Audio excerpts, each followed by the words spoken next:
Morning, church. We're still in 1 John chapter 4. We're going to wrap up chapter 4 today, reading verses 19 through 21.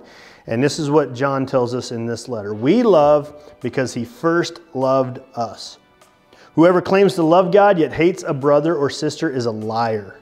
For whoever does not love their brother and sister, whom they have seen, cannot love God, whom they have not seen. And he has given us this command: anyone who loves God must also love their brother and sister.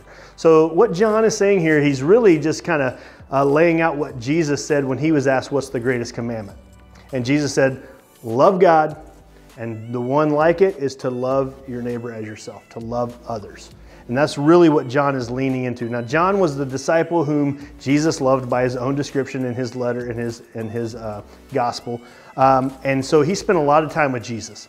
And this letter was written in his later years, and I think he's finally figured it out. He was the son of thunder, which means he was really outspoken, and he probably said some things in his younger Christian days that were probably offensive, and he probably was glad he offended people. But as he's gotten older, I think he's realized that being a follower of Christ is about loving God. Why? Because God loved us.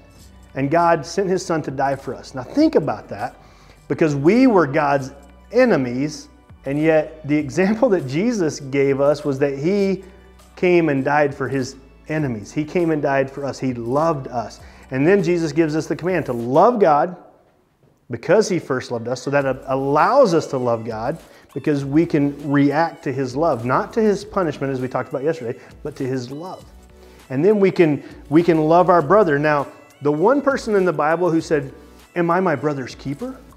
Remember, he had just killed his brother. So that's the same thing John is saying here. You can't hate your brother and love God. You can't hate your enemies and love God, because other people are going to come to know Christ because we love them. Not because we condemn them, not because we point out their sin, not because of anything that we can do to make ourselves look high and haughty, but because we can humble ourselves like Christ did, and we can love them.